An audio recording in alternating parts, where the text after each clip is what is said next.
Apparently, there was a big fire at company HCL. When I heard the news, it felt like I had been hit on the head with a hammer because that's where my husband works. I hoped he was okay. I called him, praying he had escaped the fire. The phone rang, and then I heard his voice say, "Hello."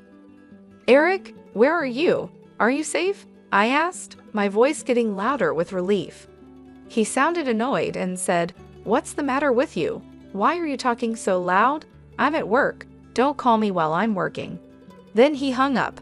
At least he wasn't involved in the fire, but his response was strange. My name is Lisa, and I'm 35 years old. I'm a nurse, and work has always been the main part of my life. I got married 6 years ago when I was 29. I felt lucky to get married just before turning 30. I met my husband Eric through a mutual friend. We hit it off right away and have enjoyed our married life in company housing. We've been married for 6 years, but we don't have any children yet. I believe we can build a happy family together. Eric is sometimes self-centered, but he's generally a kind and good person. He shows his love to me, and I feel safe with him. However, lately he's been very busy with work, even working on his days off. He seems tired and doesn't pay much attention to me at home. After dinner, he sits on the sofa with the TV on, but doesn't watch it. He looks at his phone all the time, using the TV as background noise. When I talk to him, he only responds with "yeah" or "oh" or something like that. I thought maybe I said something to make him upset, but I decided he was just tired from his busy work schedule. If he was that tired, I would make sure to bring him lunch and prepare dinner every day. I tried to make our daily lunch and dinner nutritious and well-balanced. Then one day, something strange happened. The day before, a coworker called me to ask if I could switch from the night shift to the day shift. So I suddenly had to change to the day shift. I had originally told my husband I would be working the night shift, so I thought I should tell him about the change. But I was busy and ended up emailing him on the same day. I emailed him, saying that I had switched to the day shift and would make dinner and wait for him. But he didn't reply. I thought he was busy at work, so I focused on my own work too. But even after I finished work, he still hadn't responded. He used to reply quickly, even using emojis sometimes. But this time, he only read my message and didn't reply. Is he working so hard, or is this just what happens after 6 years of marriage? Feeling a little sad, I went to the supermarket on my way home from work to buy some ingredients because I decided to cook a nutritious dinner for him again. It was very cold that day, so I decided to make a one-pot dish. I cut up the ingredients and waited for him to come home so I could start cooking right away. But no matter how long I waited, he never came home. He usually arrives home at 8 p.m., but when he finally came home, it was already 10 p.m. Welcome back. You're home late. Did you have to work overtime? Oh yeah, but did you have to work the day shift suddenly? Yeah. A coworker had an emergency. I was a little late in telling you. I see. Well, I guess you couldn't help it, but it's a little annoying that you told me on the same day. I might have had plans for a drink or something. Oh, you're right. I'm sorry. I said that and turned on the stove for the pot. Oh, you haven't eaten yet? No, I thought I'd wait for you. Well, thanks, but next time you don't have to wait for me. I felt a little sad hearing my husband say that. I waited for the hot pot to boil. It started to simmer, so I served my husband's portion, then mine. I was starving after waiting for him all this time. I was enjoying the hot pot, thinking it was delicious. Then I noticed my husband wasn't eating much. What's wrong? You don't seem to be eating much, I said. He looked a bit confused and replied, "Oh yes. Actually, I was working late, and a junior colleague bought me a rice bowl, so I'm not really hungry." Okay. You should have told me that before I started making the hot pot, I said, feeling a bit upset. He seemed to notice my mood and said, "Okay, put my portion in the fridge. I'll eat it tomorrow morning," trying to cheer me up. Then he lay down on the couch. A few minutes later, he got up and suddenly said, "I'm going for a walk." "That's unusual," I said.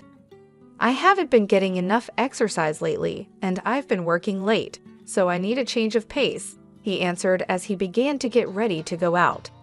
I felt a little empty sitting alone at the table eating the hot pot, so I put my portion in the fridge too. I felt like I had eaten too much, and my husband and I haven't spent much time together lately, so I decided to go for a walk with him. But he refused and said it's not good to move just after eating. He also said he wanted to go for a long walk alone. He ended up going out for a walk by himself. I thought his behavior was suspicious, so I secretly followed him. My fear turned out to be true. Despite my voice, my husband was walking with great enthusiasm. He stopped in front of the park, a bit far from our house. He looked around and seemed to be communicating with someone on his phone. I wondered who he was talking to. A few minutes later, a car pulled in. My husband approached the car and started talking lightly with the person in the driver's seat. It was dark and hard to see, so I couldn't make out much more. I got closer to the car and saw the person in the driver's seat. She had long curly hair and glossy lipstick. It was a woman, laughing happily as my husband got into the passenger seat. He was totally having an affair, right? By the time I thought that, the car had already driven away. I stood there for a while stunned. Then my husband sent me a text message saying he met someone he knew and would be home a little late. Someone he knew just out of nowhere. I didn't believe him at all. He had said he had already eaten and didn't have an appetite. But it was past 3 a.m. when he came home. He didn't even notice that I was awake. He seemed tipsy and went to the kitchen to drink a glass of water. After that, he often worked overtime only when I was on the day shift. We always had a hard time matching our off days, but now it's even harder. Yesterday he worked overtime, and today he has to work on his day off. But is it really work? I wonder if he's meeting the woman I saw that day. I can't help but think about it. I went online to look for information about detective agencies and found myself submitting an investigation request to the most reliable one. I felt guilty about investigating behind his back, but if nothing is going on, I could trust my husband again. So I decided to have them investigate. Waiting for the results of the investigation was really hard. My husband was as quiet as ever, and every time I saw his face, the woman was on my mind. I wanted to get a clear picture as soon as possible. Then something incredible happened. It was Saturday, and I was busy working as usual on the day shift. My husband was also at work on his day off. I was concentrating on my work, thinking that since we were both at work, I didn't have to think about anything else. Then I heard the sirens of a fire truck in the distance. The sound got closer and closer, louder and louder. Just when I thought they were passing by, I heard another siren. It wasn't just one fire truck, but 3 or 4 more. This must mean that there was a big fire nearby. I felt uneasy and worried. Then 2 of my colleagues came back from the hospital room with serious looks on their faces. They were talking about the fire. "You mean the fire?" I asked. "Yes, that's right. There was a big fire at company HCL," one of them said. At that moment, it felt like I had been hit on the head with a hammer. That was the company where my husband worked. I quickly explained the situation to my colleagues and went to call my husband to make sure he was safe. "Please be safe," I thought as I dialed his number. Even though we hadn't been talking much lately, I always saw him off when he left for work in the morning. I prayed and hoped he had escaped from the fire. The phone rang, and then I heard his voice say, "Hello. Eric, are you safe?" I asked, my voice getting louder with relief. He sounded annoyed and said, "What's the matter with you? You're talking so loud. I'm at work. Don't call me while I'm working." Then he hung up. At least he wasn't involved in the fire, but his answer was strange. There was a fire with several fire trucks on the scene. How could he be working like that?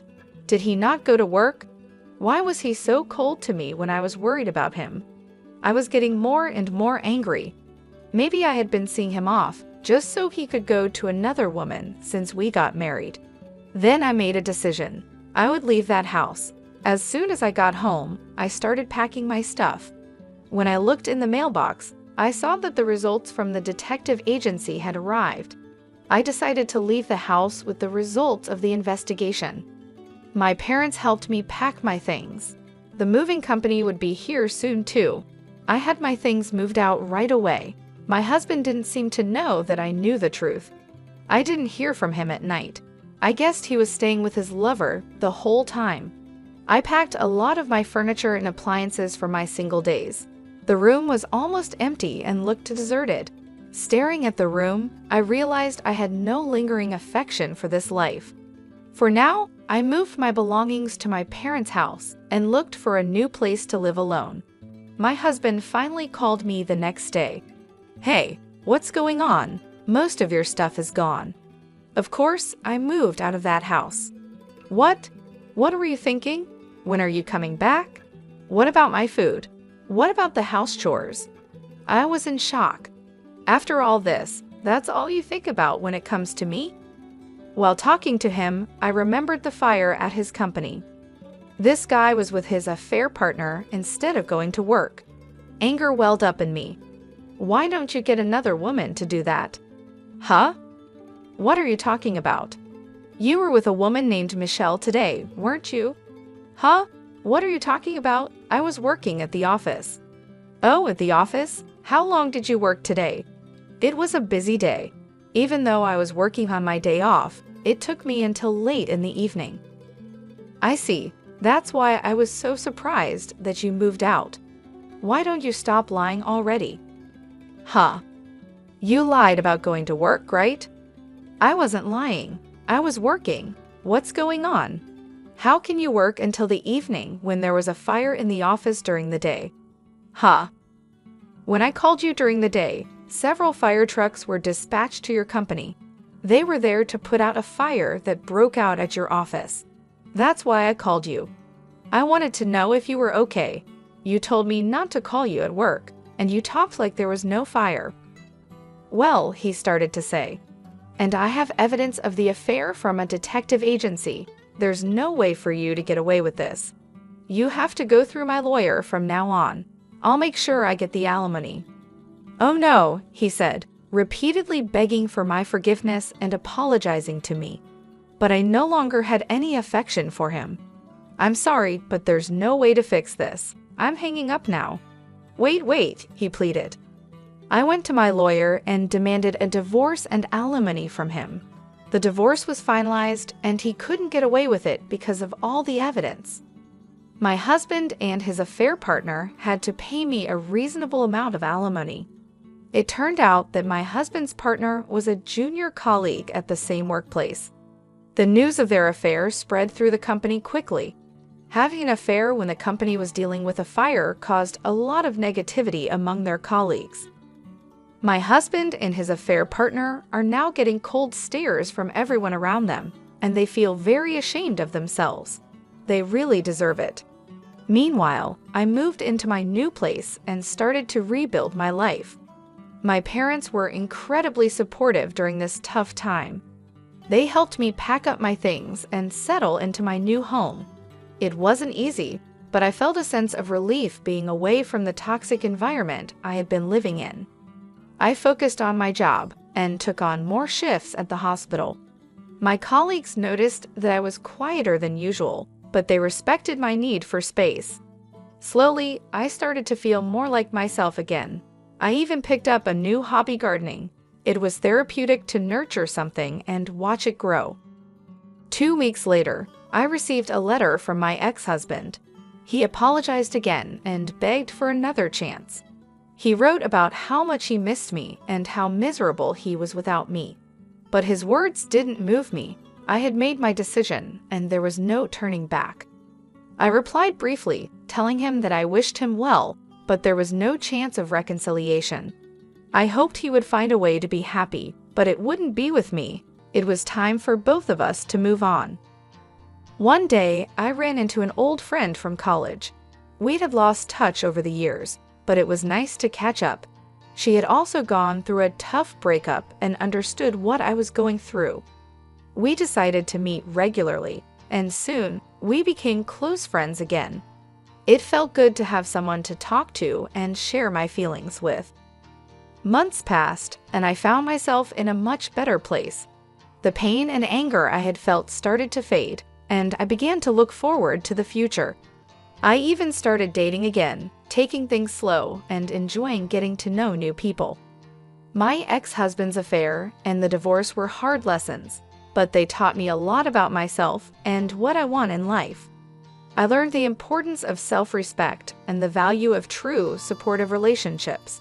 I knew that I deserved better and that I would never settle for anything less again. Life was starting to feel normal again, and I was grateful for the journey I had taken to get there. It wasn't the path I had expected, but it led me to a stronger, happier version of myself, and for that, I was thankful. Meanwhile, I moved to a new apartment and started living a comfortable single life. The new place is cozy, and I feel at peace here. I've been focusing on myself and enjoying the freedom of being on my own. I hope to meet a sincere man in the future, but I'm not in a rush. I'm taking my time because I want to find someone who truly respects and loves me. My job as a nurse is stable and fulfilling. It keeps me busy, and I find joy in helping others. This stability has given me the chance to focus on my personal growth and well-being without the pressure of jumping into another relationship too quickly. I've been spending my free time exploring new hobbies and interests. Gardening has become one of my favorite activities. It's therapeutic to watch my plants grow and flourish, much like I am. Looking back, I think about how she found out about her husband's affair. The fire at his company was unexpected and shocking, but it brought the truth to light. He shouldn't have had an affair to begin with, and it was only a matter of time before she found out. His actions were hurtful, and the consequences he faced were well-deserved. I've also started reconnecting with old friends and making new ones. It's nice to have a supportive social circle. We often go out for dinners, movies, or just have long chats over coffee. These interactions have been crucial in helping me heal and move forward. I've learned a lot from this experience. I've learned to value myself more and to recognize the red flags in a relationship. I've also learned the importance of taking things slow and not rushing into anything. This time, I want to make sure that my next relationship is built on trust, respect, and mutual understanding. For now, I'm content with my single life. I enjoy coming home to a peaceful, quiet apartment. I love having the time to read, cook, and just relax without any worries. My evenings are often spent with a good book or a movie, and sometimes I treat myself to a nice homemade meal or a dessert. I know that finding the right person will happen when the time is right. Until then, I'm focusing on making myself happy and living a fulfilling life. The journey has been tough, but it has also made me stronger and more self-aware. Enjoying my single life as a nurse has been a rewarding experience. I've grown a lot as a person, and I'm excited about what the future holds. I'm taking one day at a time and cherishing every moment. I know that when I do meet someone special, I'll be ready, and it will be worth the wait.